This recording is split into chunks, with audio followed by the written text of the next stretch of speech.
তথ্য বা অসত্য তথ্য কিংবা এটা গুজব যাতে কোনোভাবে না যায়, এটাতে আমি খুবই সচেতন। আমি জীবনে, কেউ বলতে পারবে না যে আমি কোনদিন কোনো আমার স্ট্যাটাসে গুজব ছড়িয়েছি। রিসেন্টলি দুইটা ঘটনা ঘটেছে, দুইটাই পত্রিকায় নিউজ এসেছিল। রিসেন্টলি মানে একটা 2-3 মাস আগের একটা ঘটনা, পত্রিকায় একটা নিউজ এসেছিল।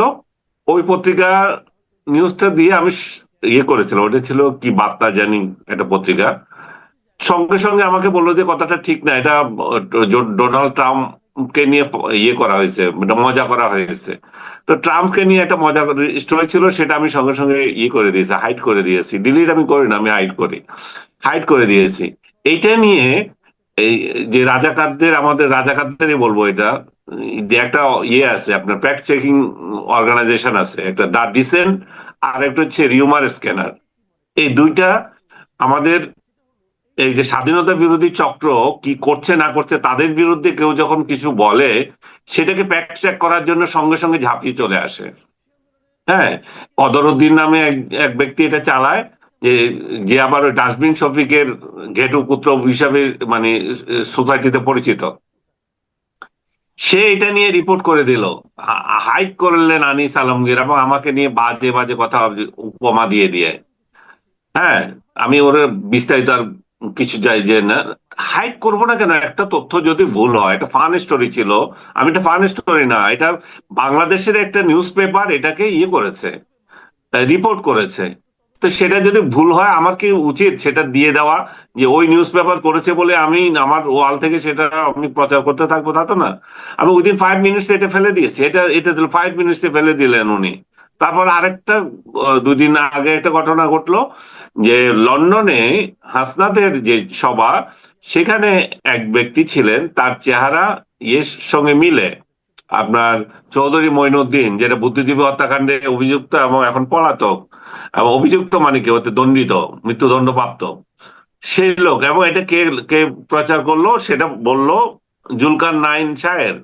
সে লন্ডনেই থাকে, সে সবসময় এমন সব তথ্য দেয় যেটা নতুন মানে চিন্তার খোরাক যোগায় অনেকের। আমি আমি নিজেই তার ফ্রেন্ড লিস্টে আছি, আপনিও দেখেন তার স্টোরি। জি। তার স্টোরি ঢাকার পত্রিকায় লিড স্টোরি হয়েছে, এমনও আছে।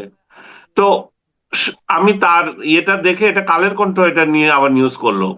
তো আমি লিখলাম যে যাহা জামাত তাহাই এনসিপি, 2 লাইনের আমি একটা স্ট্যাটাস দিলাম যে ওই ভদ্রলোক এখানে ছিলেন। ও, তো পরে আমাকে লন্ডন থেকে একজন ফোন করলো, জানিস ভাই এটা ও, এই লোক হচ্ছে আরেক লোক। আমি সঙ্গে সঙ্গে এটা হাইড করে দিয়েছি। এটা কি নিউজ করলো? আনিস আলমগীর তার ইয়ে হাইড করে দেবো, শত শত লোক তো তার তার স্টোরি কিল করে দিচ্ছে। আমি হাইড করলাম বা কিল করলাম, এটা কেন নিউজ হবে? আর তোমাদের তাহলে উদ্দেশ্য কি? এই 17 দিনদের উদ্দেশ্য কি? এরা কি সোশ্যাল মিডিয়ায় অপতথ্য ছড়ানো, না অপতথ্য ছড়াচ্ছে সেটা বন্ধ করলে সেটা সে তার বিরুদ্ধে লেখা? আমি যে অপতথ্য ছড়ানো বন্ধ করছি, যে এটা একটা ভুল নিউজ, এটা কেন যাবে? এটা কালের কণ্ঠ করেছে। এখন কথা হচ্ছে, আমার সোর্স যদি ভুল তথ্য দেয়, আমি সোর্স দিয়েছে তাই আমি রেখে দেবো, তো এটা তো হতে পারে না। সোর্স ভুল হইতে পারে, সোর্স ভুল করছে, আমিও কেন ভুল করব? আমি তো করবো না। আমি নিজে কোনোদিন ভুল করছি কিনা, কোনোদিন আমি অপতথ্য ছড়াইছি কিনা সেটা দেখাও। যে আপনি অমুক দিন এই তথ্য লিখেছেন, আমার যেটুকু আমাকে আক্রমণ করে সেটা হচ্ছে আমার মতামত নিয়ে। আপনি এই মতামত দিয়েছেন, আমি এই মতামত দিয়েছি, সেটা আমার মতামত দিয়েছি। আমার মতামত ফলে নাই সেটা দেখা, মতামত আমি দেবই। আমার তথ্য অসত্য ছিল সেটা দেখাও। এটাই তো ফ্যাক্ট চেকিং অর্গানাইজেশন গুলোর দায়িত্ব। কি এটা হচ্ছে এগুলা করা। কিন্তু এগুলা বিশেষ গোষ্ঠীর পালিত কুত্তা হিসাবে এগুলো ফ্যাক্ট চেকিং প্রতিষ্ঠান করছে এবং এগুলা করছে। এটা কিন্তু আরেক ধরনের সন্ত্রাস, মানে মিডিয়া জগতে তুমি একটা জাজমেন্ট দিতে আসছো, তুমি নিজেই আরেক মানে বায়াস। এগুলো তো, আমি তো মনে করি যে এগুলো আরো আরো ছড়ানো দরকার। যেমন বাংলা, ইন্ডিয়াতে অল্টার নিউজ যেটা আছে, খুবই জনপ্রিয় একটা প্রতিষ্ঠান, সেটাকেও বিজেপিরা খুব অ্যাটাক করে তার লোকদেরকে। তো এই এই ধরনের সংগঠনগুলো আমাদের আরো বাড়ানো উচিত, ফ্যাক্ট চেকিং প্রতিষ্ঠানগুলো। কারণ বাংলাদেশের মিডিয়া জগতে, সোশ্যাল মিডিয়া এত ভুয়া নিউজে ভর্তি। সবচেয়ে বড় মজার কথা হচ্ছে, আমার বিরুদ্ধে শত শত কার্ড ভুয়া উদ্ধৃতি দিয়ে দিয়ে ছাপা হয়, মানে ছড়িয়ে দেয় এই রাজাকার গোষ্ঠী। এই এগুলা কোনোদিন এইটা লিখলো না যে এটা আনিস আলমগীরের উক্তি না। আমার আমার নাম দিয়ে যেগুলো হয় সেটা সেটা কোনো ইয়ে নাই, কিন্তু ওই রাজাকার গোষ্ঠীর সাংবাদিক যারা আছে বা আপনার তাদের মহান নেতা যারা আছে তাদের কিছু, তাদের বিরুদ্ধে কিছু গেলে সঙ্গে সঙ্গে এটা ফ্যাক্ট চেকিং নিয়ে হাজির হয়। তার মানে বোঝা যায় যে এরা একটা গোষ্ঠীর পালিত কুত্তা হিসেবে ব্যবহৃত হচ্ছে, এবং এগুলো এইভাবে প্রচার করে। যেরকম দুইটা অর্গানাইজেশন আমাকে নিয়ে কাট করেছিল, আমি সেটাতে ক্ষিপ্ত হলাম যে তোরা আসলে কি চাস, যে তোরা কি আসলে সোশ্যাল মিডিয়ায় মিথ্যা তথ্য ছড়াক এটা চাস, নাকি মিথ্যা তথ্য প্রিভেন্ট হোক সেটা চাস? দিস ইজ দ্য থিং, আর অন্য কিছু না, এবং আমি এগুলো বলেই যাব। জি।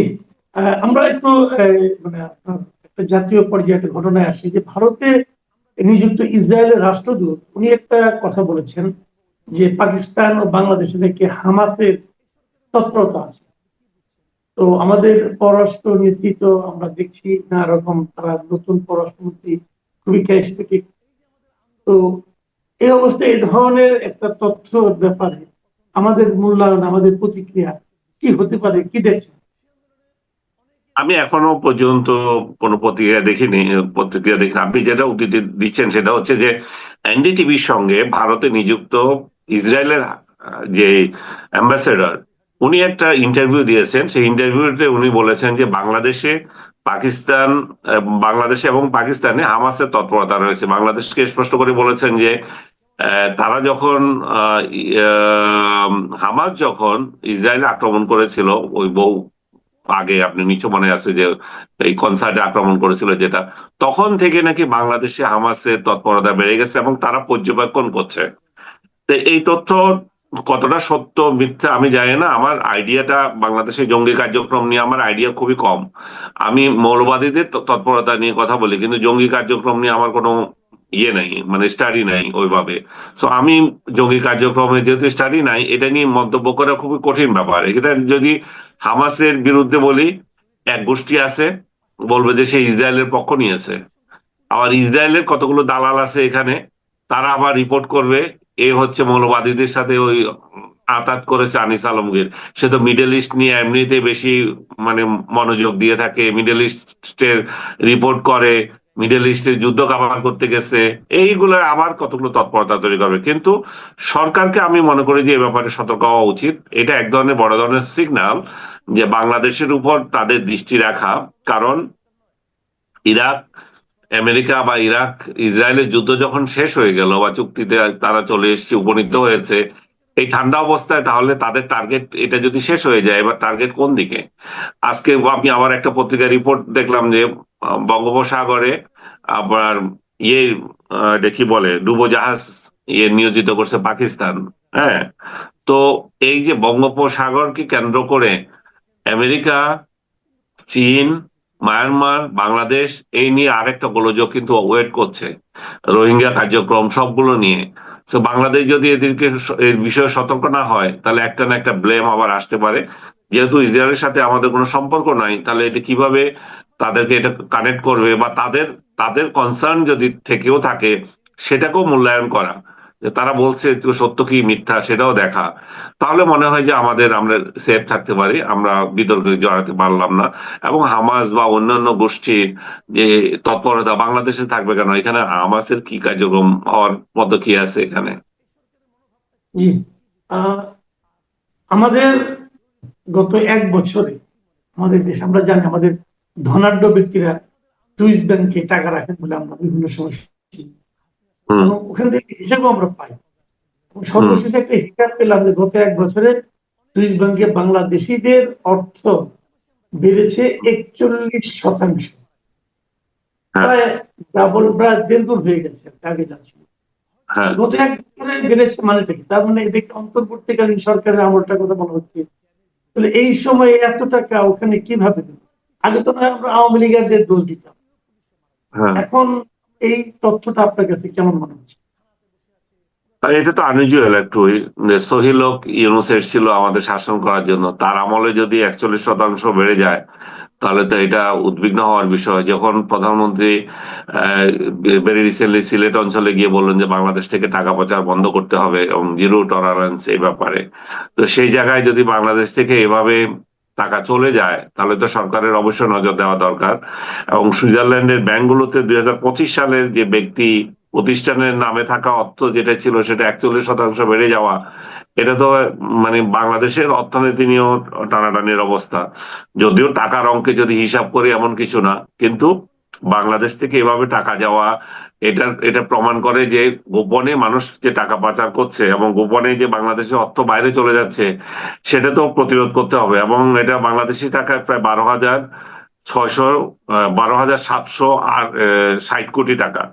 এটা কিন্তু কম হিসাবে করলে একেবারে কম না, আবার ইগনোর করলে ইগনোর করা যায়, কিন্তু ইগনোর করবো কোন জায়গায়? আমরা হচ্ছে অর্থটা বিষয় না, বিষয়টা হচ্ছে যে বাংলাদেশ থেকে এভাবে টাকা চলে যাচ্ছে, সেটা হচ্ছে বিষয়। সেই বিষয়ে আমার মনে হয় দৃষ্টি দেওয়া উচিত। এবং সরকারের আরো একটা দৃষ্টি দেওয়া উচিত যে ওই আমলে কারা কারা টাকার পাহাড় হয়ে গেছিল।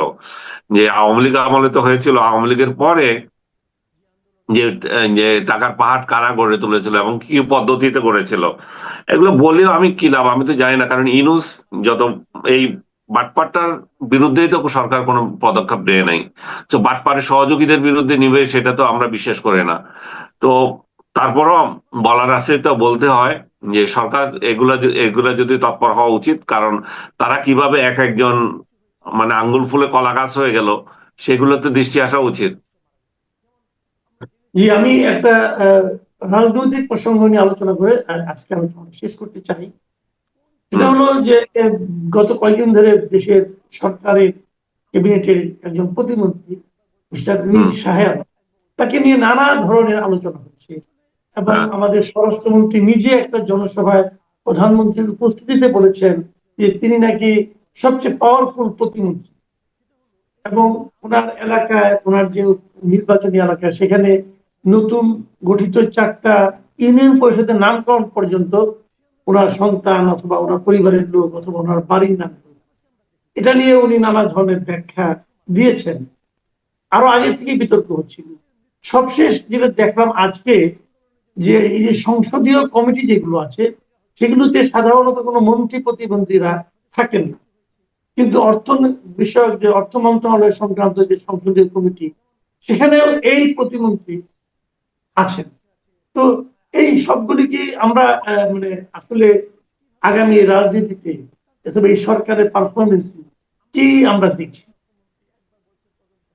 এই সরকারের পারফরমেন্সের দিক থেকে আমি মনে করি যে প্রথম যদি কোনো বিতর্ক এবং আহ বিব্রতকর পরিস্থিতি ঘটনা ঘটে, আমি বললাম যে শাহ আলম কাণ্ডটাই ঘটেছে।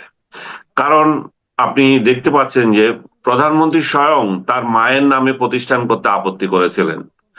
তো যেখানে প্রধানমন্ত্রী স্বয়ং তার পরিবারের সদস্যদের বলবো না, যে বাংলাদেশের একজন এত জনপ্রিয় নেত্রীর নামে আপনার প্রতিষ্ঠান করতে আপত্তি করেছেন, সেখানে এই শাহ আলম সাহেব নিজের দুই ছেলের নামে দুইটা, বাড়ির নামে তাদের আরেকটা ইউনিয়ন করা, আরেকটা শুনতেছি স্বর্ণগ্রাম বলে আরেকটা ছিল, সেটা তার ভাইয়ের মেয়ের নাম স্বর্ণ।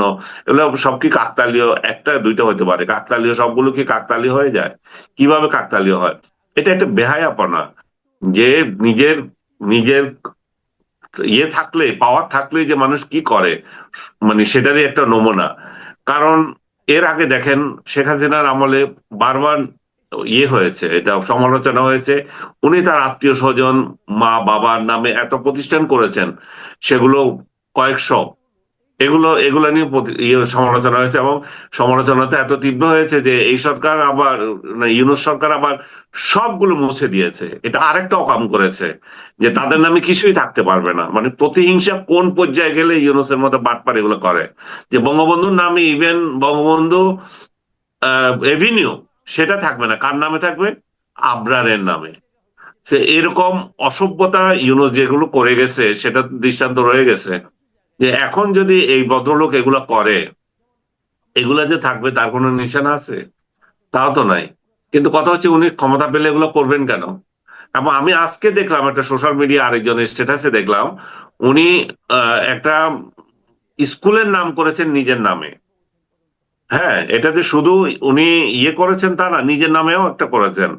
এই যে স্কুলের নামটা হচ্ছে, আমি আপনাকে একটু শুনাই ইয়েটা, শিবগঞ্জ পাইলট বালিকা উচ্চ বিদ্যালয়, বগুড়ার এটা। এবং সেটার নতুন নামকরণ করা হয়েছে শিবগঞ্জ মি শাহে আলম পাইলট বালিকা বিদ্যালয়। উনি নিজের নামে করেছেন। তো এটা এবং একটা স্মারক নাম্বারও দিয়েছে যে কত নাম্বারের কোন দিন করেছেন, কোন স্মারকের এটা আছে। কতটুকু সত্য আমি জানি না, কিন্তু পত্রিকায় রিপোর্ট হয় না, একজন ব্যক্তি নিজের স্ট্যাটাসে দিয়েছেন। তো এগুলা যদি চলতে থাকে তাহলে তো সরকারের বদনাম হবেই, এবং এই বদনামের জন্য আমি আজকে ডেইলি স্টারে যে একটা স্টোরি দেখলাম, এটা নিয়ে লিখেছে যে তিনজন মন্ত্রী বিব্রত হয়েছেন, তারপরে আহ, দুইজন প্রতিমন্ত্রী বিব্রত হয়েছেন, কয়েকজন 13 জন সংসদ সদস্য বিব্রত হয়েছেন। এটা তারা তাদের সাথে কথা বলেছেন এবং তারা বলেছে যে এইভাবে হতে পারে না, এটা মিরাকল কিভাবে হয়। এবং তারা জানান যে আহ, ঘনিষ্ঠ সম্পর্ক রয়েছে এই প্রধানমন্ত্রীর সঙ্গে, সেটারই হয়তো ফায়দা লুটতেছে প্রধানমন্ত্রীর সঙ্গে। এবং তিনজন মন্ত্রী বলছেন যে এই বিতর্ক উপেক্ষা করা এখন সরকারের জন্য কঠিন হয়ে দাঁড়িয়েছে। এটি মন্ত্রিসভার ভিতরে উদ্বেগ সৃষ্টি করেছে। যে চট্টগ্রামের একজন মন্ত্রী নাম প্রকাশ করার সাথে বলছেন যে আমাদের প্রধানমন্ত্রী যেখানে নিজের মায়ের নামেও কোনো প্রতিষ্ঠানের নামকরণ করতে চান না, সেখানে ব্যক্তিগত সংশ্লিষ্টতা রয়েছে এমন বিষয়ে মন্ত্রীর বেশি সাবধান থাকা উচিত। এবং সংসদে বিদ্রুপের সুরে কথা না বলে শাহ আলমের উচিত ছিল বিষয়টি যথাযথভাবে ব্যাখ্যা দেওয়া। তো এই যে আমি যেটা আগে বলেছিলাম যে উনি নিজেও তো চান না, এটা মন্ত্রীও বলতেছে, আমার উনার প্রধানমন্ত্রী নিজে যেটা চান না সেটা এখানে করতেছে।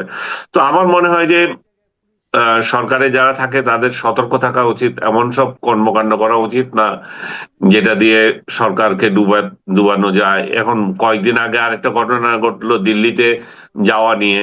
এই যাওয়ার দিল্লি অপমান করেছে, কিন্তু আমরা নিজেরা কেন সতর্ক হই নাই যে যাওয়ার ক্ষেত্রে আমরা কেন লাল পাসপোর্ট নিয়ে যাই নাই, আমরা কেন সার্ক স্টিকার নিয়ে যাচ্ছি, আমরা কেন যে ধরনের একটা অনুষ্ঠান যেখানে মন্ত্রী মন্ত্রী যাওয়ার কথা না, উপদেষ্টা যাওয়ার কথা না, এটা অফিসিয়াল পর্যায়ের অনুষ্ঠান, সেখানে কেন আমাদের এত বড় ব্যক্তি চলে যাচ্ছেন। সবচেয়ে বড় কথা যে শেখ হাসিনার পররাষ্ট্র নীতিকে নত জানু বলে যারা মানে গলা ফাটিয়ে ফেলেছে।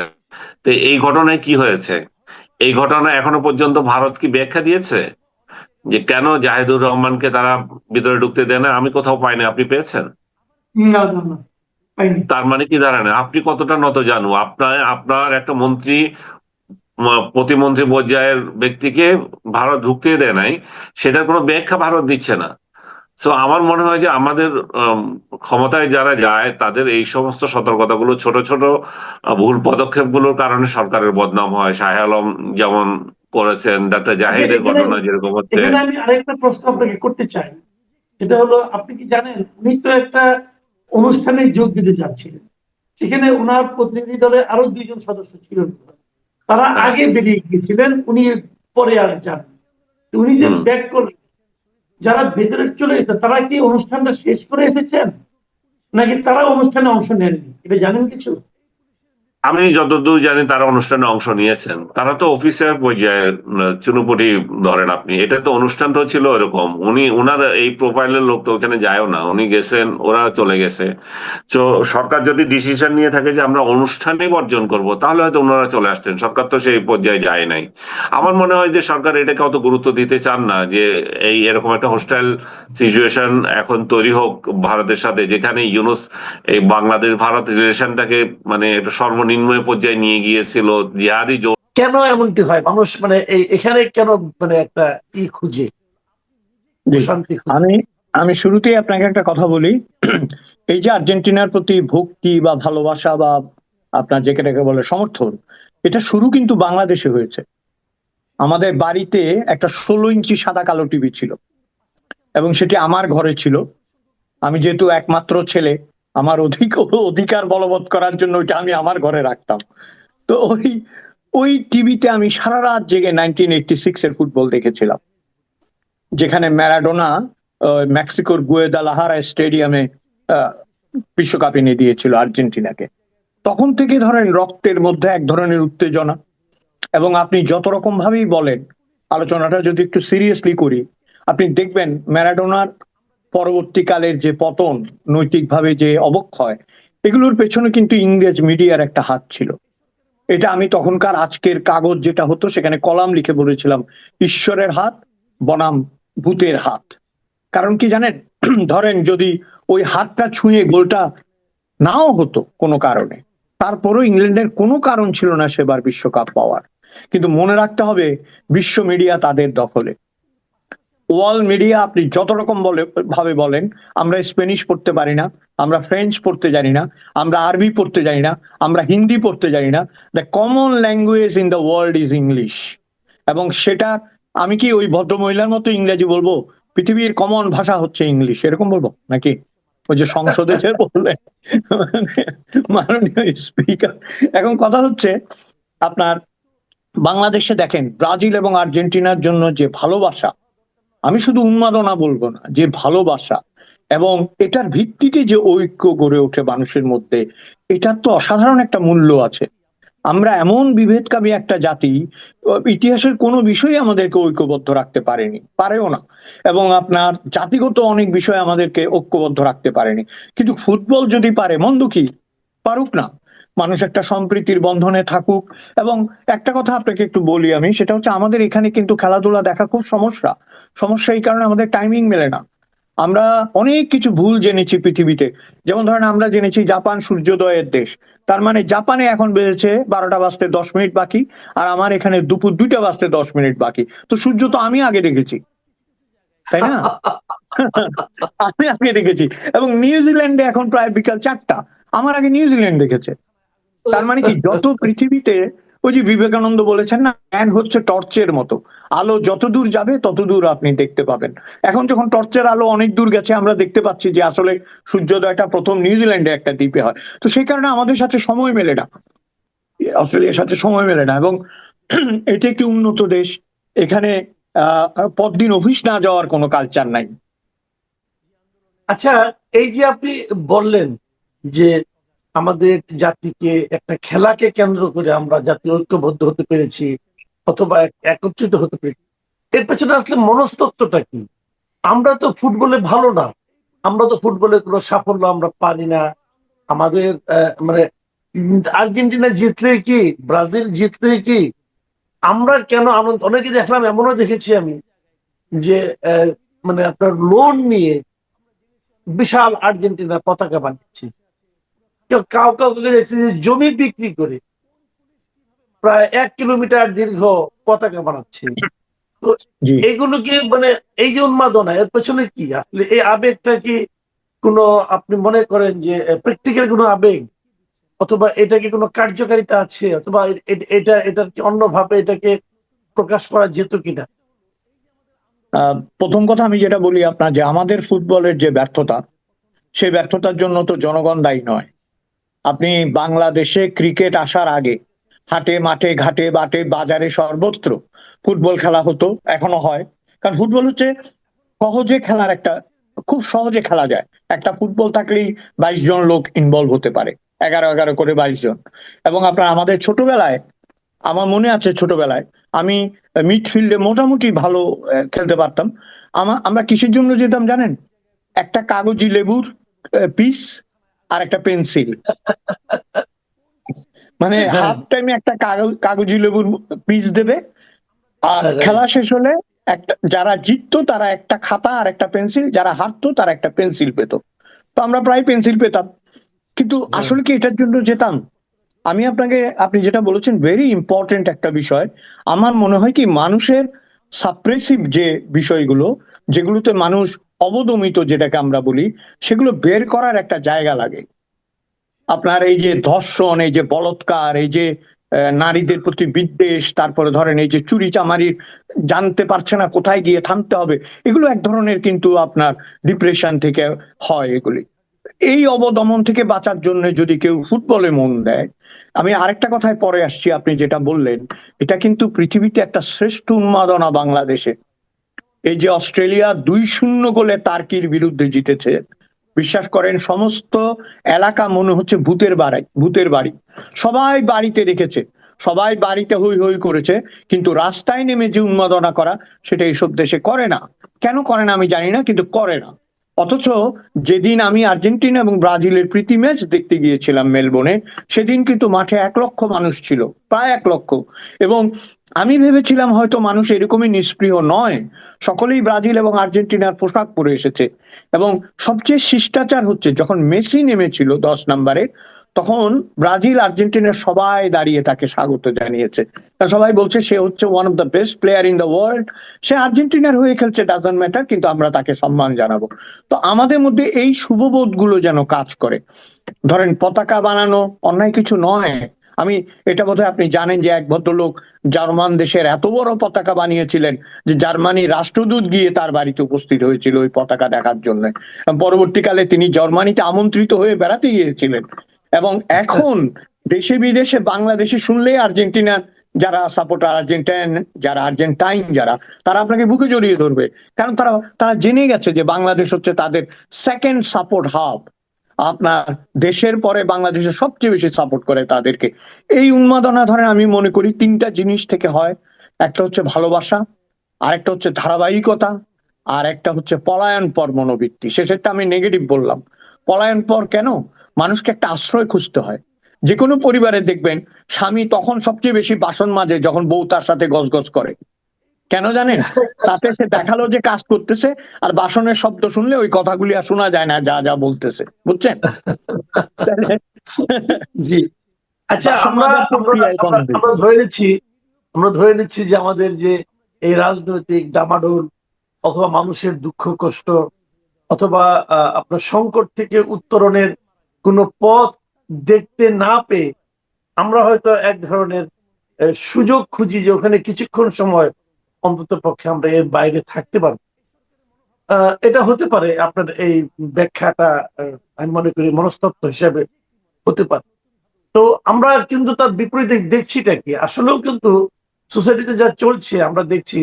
আমরা যদি রাজনৈতিক কর্মকাণ্ডের কেন্দ্র হিসাবে যদি আমাদের পার্লামেন্টকে ধরি, জাতীয় সংসদকে ধরি, জাতীয় সংসদের এখন দ্বিতীয় অধিবেশন চলছে এই সরকারের, এবং এখানে আমরা এখানে বাজেট প্রস্তাব করা হয়েছে, বাজেট নিয়ে আলোচনা হচ্ছে।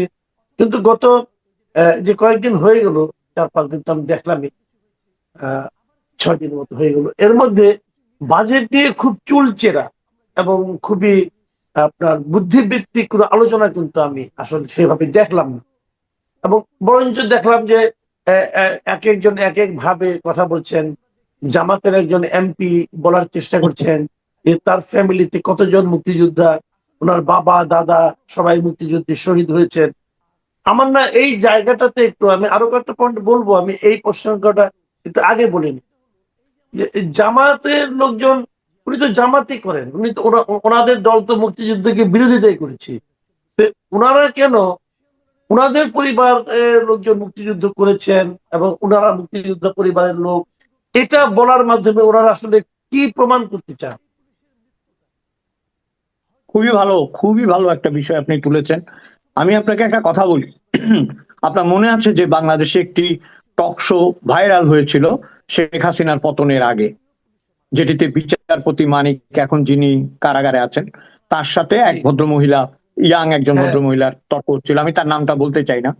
তো ভদ্রমহিলা যখন বিচারপতি মানিক যখন খেপে গেলেন এবং তিনি যখন বললেন যে রাজাকারের মতো কথা বলছো কেন, এরকম যখন বললেন, তখন ওই মহিলা কিন্তু তারস্বরে চিৎকার করতে করতে বলছিল, আমি একটি মুক্তিযোদ্ধা পরিবারের সন্তান। হ্যাঁ, দেখেন বাক্যটাই ভুল, কিন্তু আমি একটি মুক্তিযোদ্ধা পরিবারের সন্তান, রাইট? ভুল বাক্যে সে তারস্বরে এটা বলছিল কেন? সে মুক্তিযুদ্ধের পক্ষে দাঁড়াতে চাচ্ছিল, মুক্তিযুদ্ধের বিরুদ্ধে যেতে চাচ্ছিল না। কিন্তু তার আগে পর্যন্ত যে প্রশ্নগুলো এবং যেভাবে আক্রমণ করা হচ্ছিল, তাতে কিন্তু ক্রমাগত ভাবে সে বিচারপতিকে উস্কে দিচ্ছিল। আমি কে ভালো কে মন্দ ওই বিচারে যাচ্ছি না। আমি যে কথাটা বলতে চাচ্ছি আপনাকে, আপনি যেটা বললেন যে সংসদে বাজেট নিয়ে যে আলাপ হবার কথা, যে আলাপ আমাদেরকে ঋদ্ধ করার কথা, সেদিনও কোথায় যেন আলাপ করছিলাম যে উদ্বৃত্ত বাজেট এবং ঘাটতি বাজেট। তো এটা তো একটা স্বাভাবিক ব্যাপার। আপনার কাছে 20 টাকা আছে, আপনার বাজেট যদি 16 টাকার হয়, 4 টাকা উদ্বৃত্ত আছে, আপনি ওটা কোথায় লাগাবেন চিন্তা করতে পারবেন।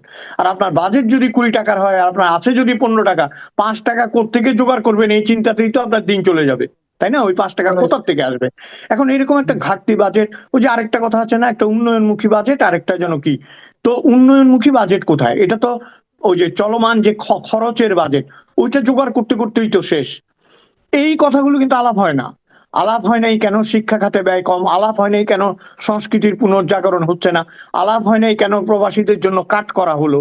আশ্চর্যের বিষয় কি জানেন, গ্রিস তারপর আরো কোন কোন দেশ জানি দেখলাম এগুলিতে কর্মসংস্থানের জন্য আবার উদ্যোগ নেওয়া হবে, মালয়েশিয়া, সংযুক্ত আরব আরব আমিরাত, কাতার, এসব দেশে। কিন্তু বাজেট কাট করা হয়েছে। তাহলে বাজেট কাট করা এবং প্রক্রিয়ায় আবার উদ্যোগ নেওয়া, দুইটা কিন্তু সাংঘর্ষিক হয়ে যাচ্ছে। এই বিষয়গুলি আলাপ হয়নি। এবং এই যে প্রবাসীরা আমরা যারা টাকা পাঠাই, প্রণোদনা কিন্তু আগে যা ছিল তাই আছে। তো আগে যা ছিল তাই দেওয়া মানে তো আর অ্যাডভান্স হওয়া না। আর যদি 1% বাড়তো তাহলে অ্যাডভান্স হতে পারতাম। তো এই বিষয়গুলো আলোচনা হয়নি। উল্টা দেখেন, আপনি যেটা বললেন খুব মর্মান্তিক, এটা বলছে যে তার পিতা 71 সালে শহীদ হয়েছেন। এখন শহীদের জন্য শ্রদ্ধা জানাইতে গিয়ে আপনি যদি দাঁড়াইতে চান, আপনার তো সাথে সাথে বসে পড়তে হবে, কারণ এই লোকের জন্ম হয়েছে 81 সালে। ঠিক আছে? তো আপনি এই যে বসছেন, এটা কিন্তু আপনি ইচ্ছে করে বসেন না, মাথা ঘুরিয়ে পড়ে গেছেন। কারণ 71 সালে বাপ মারা গেছে, 81 সালে পোলার জন্ম হয়েছে, আপনি এটা মিলাবেন কেমনে? বুঝছেন?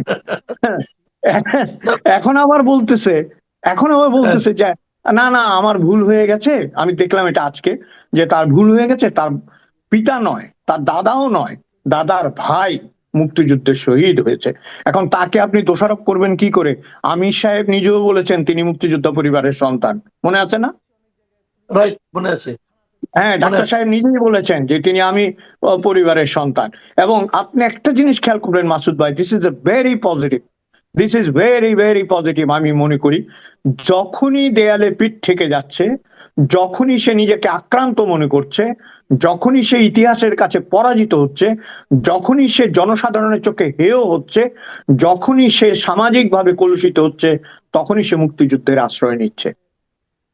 দেখেন, যে সমাজে 32 নম্বর ভেঙে ফেলা হয়েছে, ভাই মুক্তিযুদ্ধ মানো, বঙ্গবন্ধু মানো না, ইয়ার কি করো না? মুক্তিযুদ্ধ জীবনে সংগঠিত হতে যদি বঙ্গবন্ধু না থাকতো, হ্যাঁ, আপনার 169টা সিট পেয়েছিল 1970 সালে নির্বাচনে। পিডিপি নুরুল আমিন খানে সবুর, আরেকজন বোধহয় পাহাড়ের একজন, এই তিনজন ছাড়া প্রত্যেকটা সিট 167টা বোধহয় জিতেছিল আওয়ামী লীগ। সেই লোককে তুমি মানতে পারো না? তার বাড়ি তুমি ভেঙে দাও, যিনি জাতির জনক হিসেবে সুপ্রতিষ্ঠিত। তুমি কি বলে জাতীয় চার নেতাকে মানো না? তুমি মুক্তিযোদ্ধার গলায় জুতোর মালা দিয়ে এলাকায় ঘুরিয়েছো। তারপর তোমার রাজনীতি হচ্ছে মুক্তিযুদ্ধকে দুই কুকুরের লড়াই বলা, ভারত বনাম পাকিস্তানের লড়াই বলা, এগুলি বলা। এখন তুমি বলছো যে আমার পরিবারে মুক্তিযোদ্ধা ছিল। আমার কি মনে হয় জানেন, ইতিহাসের এটা হচ্ছে চূড়ান্ত শিক্ষা। যে পুকুর তুমি নোংরা করতে চাও, যে পুকুরে তুমি আবর্জনা বিষ্ঠা নিক্ষেপ করেছো, তার পানি তোমাকে পান করতে হবে। এটাই হচ্ছে ইতিহাসের শিক্ষা। জি, এটা আমি নিজেও, এটা আপনি যে কথাটা বললেন যে আসলে সবাই যখন নাকি বিপাকে পড়ে যায়, এই যে অনেক লোককে দেখবেন কিন্তু আপনার যে মানে কাউকে মানি না, বাবা মাকে মানি না, এবং ঈশ্বরকে মানি না, সৃষ্টিকর্তাকে মানি না, দেখবেন খুব বিপ্লবী। কিন্তু কিন্তু যখন বিপদে পড়ে যায়, তখন তারা কিন্তু সেই সৃষ্টিকর্তার কাছে আল্লাহ বাঁচাও, মা বাঁচাও। আমি আমি আপনার একটা কথা বলি, আমি সারেগামাপা বাংলা যেটা হয় এটা রেগুলার দর্শক, বুঝছেন? আচ্ছা, তো ওখানে একজন গায়ক আছে, ভালো গায়, রূপঙ্কর বাগচি, আপনি হয়তো চেনেন তাকে। হ্যাঁ, হ্যাঁ, রূপঙ্কর চিনি। কি বলে জানেন, আমি ভগবান বিশ্বাস করি না। ভগবান আবার কি? আমি ভগবান বিশ্বাস করি না। তা আমি তো ধরে নিয়েছি বিরাট কমিউনিস্ট। সেদিন বিচার করতে করতে এরকম হাত তুলছে যেখানে এখানে এক গাদা লাল সুতা। ভগবানে বিশ্বাস করস না তো সুতা দিছস কে রে? এখন ওই ওই যে আপনি বললেন না, যে তখন করে কি জানেন, ওই তাহলে আরেকটা ছোট্ট গল্প বলি আপনাকে। এক লোক গর্তে পড়ে গেছে, বুঝছেন? তো গর্তটা বেশ আবর্জনাময়। তো আরেক লোক গিয়ে দেখতেছে যে দুই হাত তুলে চিৎকার করতেছে, একবার বলে গড আমাকে বাঁচাও, একবার বলে ঈশ্বর আমাকে বাঁচাও, একবার বলে ভগবান আমাকে উদ্ধার করো, একবার বলে গুরু নানক এসে আমাকে উদ্ধার করে, এগুলি বলতেছে। তো ওই লোকটা আস্তে করে জিজ্ঞেস করতেছে, বলে যে ঠিক আছে আমি তোরে বাঁচামু, তবে তার আগে একটা প্রশ্নের উত্তর দে। কয় কি প্রশ্ন? কয় দেখে তো মনে হইতেছে তুই বৌদ্ধ ভিক্ষু। কয় হ। কয় তুমি বৌদ্ধ ভিক্ষু, বুদ্ধরে ডাকো না, আর সবাইরে ডাকতেছো, কারণ কি? কয় আমার আর কাম নাই, বুদ্ধরে এই নোংরার মধ্যে নামামু আমি, বাকি যার ইচ্ছা এসে আমার উদ্ধার করুক। বুঝছেন?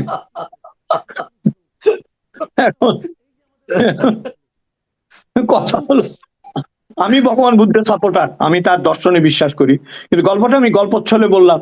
বলে না এগুলো বিশ্বাস করে, এই যে মুক্তিযুদ্ধের কথা বলছেন না, বিশ্বাস করে না বলে, কিন্তু অন্তরে জানে। এই যে সংসদে এসে দাঁড়িয়েছে, এই যে সংসদ সদস্য হতে পেরেছে, এই যে সংসদে দাঁড়িয়ে ভুল উচ্চারণ বলছে, এচি দেন, মাইক্রোওয়েভ দেন, বলছে না এগুলি, জানলার পর্দা দেন, এগুলি এই যে বলছে, এগুলি বলতে পারছে কারণ এই দেশটা স্বাধীন হয়েছিল। বলতে পারছে কারণ বঙ্গবন্ধুর নেতৃত্বে, পরবর্তীকালে আমাদের বীরদের নেতৃত্বে এই দেশটি স্বাধীন হয়ে 300 সদস্যের একটা পার্লামেন্ট সুপ্রতিষ্ঠিত করতে পেরেছিল, যেখানে পাগল ছাগলও এখন নির্বাচিত হতে পারে। এবং এই পাগলরা ওইখানে গিয়ে উন্মাদনা না করে বরং বঙ্গবন্ধু, মুক্তিযুদ্ধ এবং ইতিহাসের কাছে ক্ষমা চাইলে আমরা উপকৃত হব, জাতি উপকৃত হবে। সংসদে আরেকটা জিনিস দেখ, এই আলোচনা প্রথমবারের মতো শুনলাম যে এবার আমাদের যিনি পররাষ্ট্রমন্ত্রী আছেন, মানে টেকনোক্রেট কোটায় যিনি মন্ত্রী হয়েছেন, এবং আরো অনেক কোটা, ওই কোটাগুলি হয়তো আমরা দৃশ্যমান নয় কিন্তু আমরা উপলব্ধি করতে পারি। যাই হোক, এই কোটায় মন্ত্রী ডক্টর খলিলুর রহমান, উনি দেখলাম বেশ জোরালো ভাবে বলার চেষ্টা করলেন, বললেনও যে যুক্তরাষ্ট্রের সঙ্গে যে বাণিজ্য চুক্তি হয়েছে তাতে নাকি আমাদের দেশের অর্থনীতি অনেক শক্ত ভিত্তির উপর দাঁড়াতে পারে। তো এটা আপনি কি ফলো করেছেন কিনা? আচ্ছা, প্রথম কথা হচ্ছে, আপনার বৃক্ষ তোমার নাম কি, ফলে পরিচয়, তাই না? আম দেয় বলে আম গাছ, জাম দেয় বলে জাম গাছ, কলা দেয় বলে কলা গাছ। তো আমেরিকার সাথে বাণিজ্য চুক্তি করে সফল হয়েছে এইরকম 3টা দেশের নাম ওনাকে বলতে বলেন, বেশি না 3টা, যে আমেরিকার সাথে নিঃশর্ত চুক্তি করে এ পর্যন্ত কামিয়াব হয়েছে, এইরকম 3টা দেশের নাম বলতে হবে। আমি আপনাকে একটা কথা বলি প্রসঙ্গক্রমে, ভারতীয় নারীরা চিরজীবনী সুন্দর। সুন্দরের প্রতীক হচ্ছে সীতা, সুন্দরের প্রতীক হচ্ছে রাবণের রানী মন্দোদরী, আপনার নার্গিস থেকে আরম্ভ করে সিনেমা অ্যাক্ট্রেস বৈজয়ন্তী মালা, কার নাম বলবো আমি, অসাধারণ সুন্দরী ছিল। কিন্তু আপনি কখনো এদেরকে বিশ্ব সুন্দরী হতে দেখেছেন বা কেউ ডিক্লেয়ার করেছে? যখন থেকে বিশ্ব সুন্দরী হয় ভারতের নায়িকাদের, সুচিত্রা সেনদের, হয়নি। কখন হয়েছে? যখন আমেরিকার চোখ পড়েছে। খেয়াল করবেন, আমেরিকা যখন দেখেছে যে ভারতের 30 থেকে 35 মধ্যবিত্তের একটা বাজার গড়ে উঠেছে, এবং এই বাজারে যদি একটা মুখের পাউডার ঢুকাইতে পারি, একটা ক্রিম ঢুকাইতে পারি, তাহলে 35 কোটি লোক কিনবে। তখন থেকে আপনার হঠাৎ করে কি হলো, হঠাৎ বলে একবার ঐশ্বরিয়া রায় বিশ্ব সুন্দরী, একবার বলে কত লম্বা একটা মহিলা সুস্মিতা সেন, বলে উনিও মিস গ্লোবাল না মিস ইউনিভার্স। তারপরে লারা নামের এক মহিলা কয় উনিও মিস ইউনিভার্স। তারপরে আবার ভারতীয় মহিলারা অপছন্দের তালিকায় চলে গেল। কারণ কি? ততদিনে আমেরিকার বাজার দখল হয়ে গেছে, তাই না? এখন আফ্রিকার দিকে, এখন কালো মহিলাগুলি বলতেছে you are the black diamond, you are the black beauty, তুমি বিশ্ব সুন্দরী, কারণ তোমার বাজারটা আমার দরকার। তো আমেরিকার সাথে যারা চুক্তি করে, হ্যাঁ, তাদের একটা কথা মনে রাখতে হবে, আমেরিকার সাথে চুক্তি না করলে আপনি ধীরে ধীরে মারা যাবেন। যেমন কিউবা, নর্থ কোরিয়া চেষ্টা করছে, মারা যায়নি কেউ, আমি সরি, কিন্তু ধীরে ধীরে আপনি মারা যাবেন। আর যদি আমেরিকার সাথে গোপনে চুক্তি করেন এবং সেটা প্রকাশ্য না হয়, একতরফা হয়, তাহলে আপনি সুইসাইড করলেন। এখন কোনটা ভালো আপনি বেছে নেন। আপনার অপশনের দুইটাই তো মৃত্যু অবধারিত। একটা তো আপনার শুনেন, আমাদের ডায়াবেটিস আছে, ডাক্তার সবসময় বলে একটু সুগার আপ থাকা ভালো, কারণ ডাউন থাকলে ধুম কইরা পড়বা, মারা যাবা। এইটা ভালো না আমি ধীরে ধীরে মৃত্যুর দিকে যাচ্ছি, এইটা ভালো? বলেন আপনি। না, আমরা আলোচনার একদম মানে শেষ পর্যায়ে চলে এসেছি। একটু ছোট করে যদি বলতেন, একটা নতুন ঘটনা ঘটেছে আমাদের দেশের জন্য, সেটা হলো যে বেনজির আহমেদ এক সময়কার প্রবল ক্ষমতাধর আইজিপি ছিলেন, আমাদের র্যাবের প্রধান ছিলেন। সেই বেনজির আহমেদ দুবাই পুলিশের কাছে গ্রেপ্তার হয়েছে, এবং আমাদের সরকার চেষ্টা করছেন, আমাদের স্বরাষ্ট্রমন্ত্রী সংসদে এটাকে বেশ ফলাও করে প্রচার করলেন, সাফল্য হিসাবে বললেন। তো এখন এই ব্যাপারটাতে নিয়ে আপনার মন্তব্যটা কি, আপনার কি প্রত্যাশা? দেখুন, এটা খুবই স্পর্শকাতর একটা বিষয়, কিন্তু প্রশ্ন হচ্ছে অপরাধী তিনি যেই হন এবং তিনি আমাদের দেশের মানুষ, সম্পদ বা অন্যান্য বিষয়ের বিরুদ্ধে যদি অপকর্ম করে থাকেন, পৃথিবীর যে প্রান্তেই থাকুন না কেন, তাদের বিচার হতে হবে। কারণ আপনি যদি ইয়েতে আসতে চান, একটা এবং আমি আরেকটা কথা এখানে বলে রাখি, কারণ এখানে অনেক আওয়ামী বন্ধুরা এটা দেখেন এবং আওয়ামী লীগের সমর্থকরা, হাজার হাজার সমর্থক অনলাইনে অনেক শক্তিশালী, তাদের একটা জিনিস ভুল বোঝার কোনো অবকাশ নেই যে বেনজির বা এই ধরনের আরো যারা যারা ভিকটিম বা সরি ভিকটিম নয়, যারা আমি বলবো যে দুষ্কৃতী বলে চিহ্নিত করা হয়েছে, যাদের বিরুদ্ধে অভিযোগ আছে, তাদের বিচার হওয়া আর আপনাদের রাজনীতির বিচার হওয়া কিন্তু ভিন্ন বিষয়। আমরা বলতে চাচ্ছি যেই অপরাধী তিনি যত বড় হন না কেন তার কিন্তু বিচার হতে হবে, এবং এই বিচার কিন্তু আওয়ামী লীগ যদি করতো তার আমলে আমরা নিশ্চয়ই সমর্থন করতাম, আজকে কেন আমরা বিরোধিতা করব? এখন প্রশ্ন হচ্ছে দেশে একটা বিষয় বজায় রাখা প্রয়োজন, সেটা হচ্ছে বেঁচে থাকার অধিকার এবং আইন ও বিচার পাওয়ার অধিকার। এই দুইটার পরে যে পালিয়ে থাকে তাকে কিন্তু আমরা কোনোভাবেই সমর্থন করতে পারবো না। কিন্তু যদি এই দুইটা বিষয়, যেমন ধরেন অনেক সাংবাদিক এখন আছেন কারাগারে, যাদের কোনো কেস চলছে কিনা কেউ জানে না এবং তাদের কোনো জামিনও নেই, মুক্তিও নেই। সাংবাদিকদের প্রশ্নের কারণে বিব্রত হন, সাংবাদিকদের সমালোচনার কারণে বিব্রত হন, নানা কিছুই ঘটে। আবার সাংবাদিকরাও যে সাংবাদিকতার নামে অপসাংবাদিকতা কখনো করেন না, আমি কিন্তু তাও বলছি না। যদি সে ধরনের কোনো অপসাংবাদিকতা কেউ করে থাকেন, তাকেও কিন্তু আইনের আওতায় আনার জন্য এদেশে প্রচলিত অনেক আইন আছে। কিন্তু গ্রেপ্তারের মতো ঘটনা এই প্রথমবার এই বিএনপি সরকারের আমলে ঘটল। এবং আনফর্চুনেটলি বলেন অথবা ইন্টারেস্টিংলি বলেন, যেভাবেই বলেন না কেন, এর সঙ্গেও কিন্তু জড়িত আছে সাম্প্রতিক সময়ে সবচেয়ে আলোচিত প্রতিমন্ত্রী, আমাদের স্বরাষ্ট্রমন্ত্রী সালাউদ্দিন আহমেদ সাহেবের ভাষায় সবচেয়ে পাওয়ারফুল প্রতিমন্ত্রী, বগুড়ার সন্তান মীর শাহ আলম। উনি মামলার বাদী নন, কিন্তু ওনার নামটা এখানে জড়িয়ে গেছে। কিভাবে জড়িয়ে গেছে? যে 6 জন সাংবাদিকের নামে মামলা হয়েছে এবং সেই পত্রিকার নাম হলো দৈনিক অগ্রযাত্রা প্রতিদিন। এই পত্রিকার 6 জন সাংবাদিকের নামে মামলা হয়েছে এবং এই মামলা করেছেন আরেকজন সাংবাদিক। উনি বগুড়ার প্রেস ক্লাবের কোষাধ্যক্ষ এবং একজন সাংবাদিক, একটা পত্রিকার, ইংরেজি একটা পত্রিকার উনি সাংবাদিক। তিনি গত 15 জুন এই পত্রিকার সম্পাদক, প্রকাশক সহ 6 জনের নামে মামলা করেন।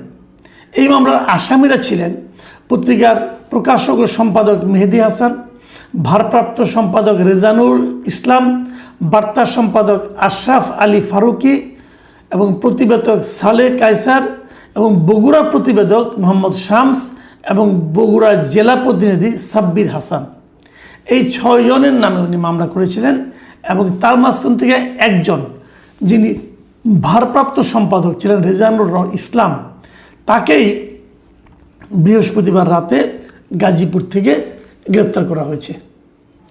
এই মামলার বাদী যিনি ছিলেন তিনি হলেন তানভীর আলম রিমন নামে এক ভদ্রলোক, এবং উনি বলেছেন যে ওখানে কিছুদিন আগে বগুড়ায় আমাদের প্রধানমন্ত্রী তারেক রহমান সাহেব যখন যান, তখন একটা রাস্তা বানানো হয়েছিল ইট বিছিয়ে। সেই রাস্তা নিয়ে নানা রকম আলোচনা হয়েছিল এবং সেটাকে দুর্নীতি হিসেবে উল্লেখ করে ওই পত্রিকার সাংবাদিকরা রিপোর্ট করেছিল। এই জন্য এবং সেখানে তারা আকার ইঙ্গিত এবং নানাভাবে এই মীর শাহ আলমকে মোটামুটি তার দিকে দুর্নীতির অভিযোগের তীরটা ছুঁড়েছিল।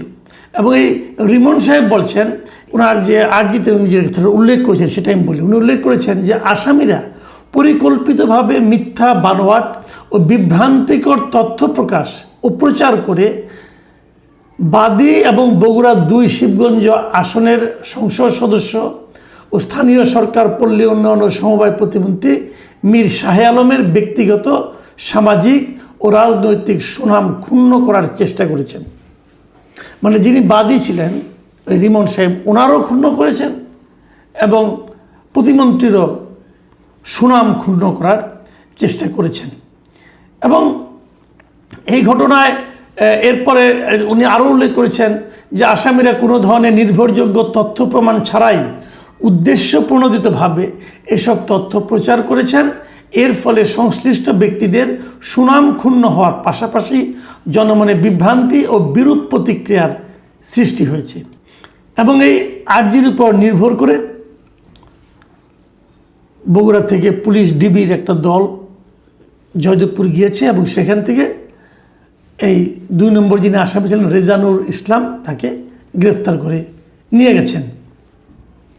এখন একটা সংবাদ প্রচার হতে পারে এবং সেই সংবাদে কেউ না কেউ কারো না কারো মানহানি হতেও পারে এবং মানহানি হলে আপনি মামলা করতেও পারেন, কোনো সমস্যা নাই। কিন্তু একটা জিনিস কিন্তু খেয়াল করতে হবে, মানহানি হয়েছে প্রতিমন্ত্রীর, প্রতিমন্ত্রী কিন্তু মামলা করেননি, মামলা করেছেন আরেকজন সাংবাদিক এবং এই সাংবাদিকেরও নাকি মানহানি হয়েছে এবং এ ধরনের মামলায় গ্রেপ্তারি পরোয়ানা জারি হয়েছে এবং তাকে গ্রেপ্তারও করা হয়েছে। তো এই যে গ্রেপ্তারের যে নমুনাটা তৈরি, উদাহরণটা তৈরি হলো, আমরা এই ধরনের মামলা আগেও দেখেছি, বহু দেখেছি।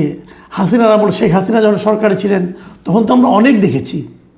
কিছু হলে একজন সাংবাদিককে গ্রেপ্তার করা হতো, কোনো একটা কার্টুনের জন্য সাংবাদিককে গ্রেপ্তার করা হতো এবং গ্রেপ্তার করে তাকে জেলে ঢুকে রাখা হতো, তারপরে এক সময় তো মুক্তি পেয়ে যেতেন। তো আমরা সাংবাদিকদের গ্রেপ্তার হওয়া অন্তর্বর্তীকালীন সরকারের আমলেও দেখেছি। কিন্তু এই আমলের ব্যাপারে আমার একটা নিজস্ব একটা চিন্তা ছিল যে হয়তো বা এই আমলে আর যাই হোক এই সমস্ত ছুতা নাতায় সাংবাদিকদেরকে গ্রেপ্তার করা হবে না। সাংবাদিকের যে কোনো লেখায়, প্রতিদিন আমাদের যত জাতীয় দৈনিক পত্রিকাগুলো আছে, কোনো না কোনো লেখায় কেউ না কেউ সংক্ষুব্ধ হতেই পারেন, তার কোনো না কোনো ভক্ত মনে করতে পারেন যে আমার নেতার বিরাট অসম্মান হয়ে গেছে, তাই বলে উনি মামলা করে দিলেন এবং মামলা করে তাকে গ্রেপ্তার করতে হবে। কিছুদিন আগে তো আমরা দেখেছি আমাদের প্রধানমন্ত্রী তারেক রহমানকে নিয়ে অনেক অশ্লীল কথাবার্তা কিন্তু অনেকে প্রচার করেছেন সোশ্যাল মিডিয়াতে, কাউকে গ্রেপ্তার করা হয়েছে এবং গ্রেপ্তার না করাতে তারেক রহমানের কি মানহানি হয়েছেন? বরঞ্চ এই গ্রেপ্তার করলে কি হয়, গ্রেপ্তার করলে দুটো জিনিস ঘটে।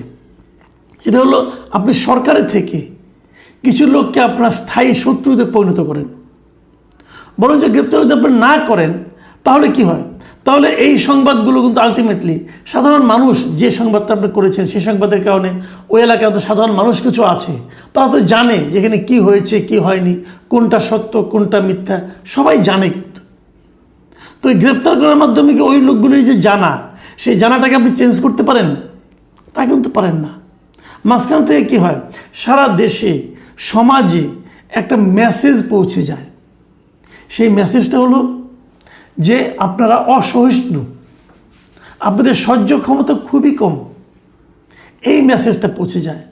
আর মেসেজ পৌঁছে যায় আপনারা ক্ষমতার দাপট দেখাচ্ছেন, যে জিনিসটা কোনো গণতান্ত্রিক সরকারের হওয়া উচিত না। যদি কেউ ভুল করে থাকে তার জন্য তো বিচার হতেই পারে, তাকে গ্রেপ্তার করতে হবে, মামলা করতে হবে। এবং এই যে মামলাটা করেছেন মিস্টার রিমন, যিনি মামলাটা করেছেন, যিনি নিজেও একজন সাংবাদিক, তিনি নিশ্চয়ই, আমার যে ধারণা এখন যে সময় চলছে, এই সময়ে এই মামলা এবং এই গ্রেপ্তারের কারণে ওনার যিনি, যাকে উনি খুশি করতে চেয়েছেন, সেই মীর শাহ আলম, তার গায়ে কি আরেকটা শ্রদ্ধার পালক যুক্ত হলো, নাকি উনি আরেকটু বেকায়দায় পড়লেন? অনেক সময় মোসাহেবে কিন্তু মানুষকে বিপদে ফেলে দেয়। একটা প্রবাদই কিন্তু আছে যে মূর্খ বন্ধু বিপজ্জনক। তো এই যে তার মোসাহেবি, এই মোসাহেবের কারণে কি মীর শাহ আলম সাহেবের সুবিধা হলো নাকি অসুবিধা হলো? সম্ভবত ওই লোক বিএনপি মনোভাবাপন্ন, ওনার এই আচরণের কারণে, ওনার এই মামলার কারণে বিএনপির কি সুবিধা হলো নাকি অসুবিধা হলো? বিএনপি সরকারে আছে, তো গ্রেপ্তার করে বাহাদুরি দেখাতে হবে?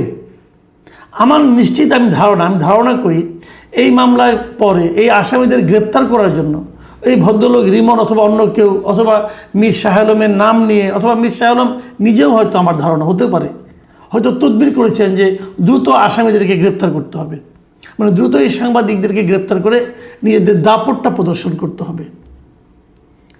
এই দাপট আসলে আলটিমেটলি কি প্রমাণ করলো?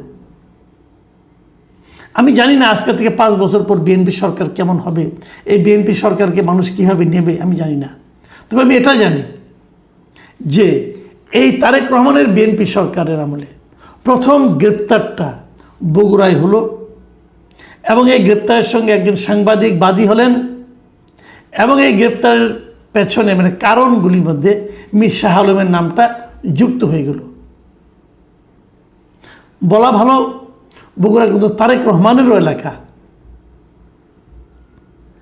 এর মাধ্যমে তারেক রহমানকে কি সম্মানিত করা হলো নাকি বিব্রত করা হলো?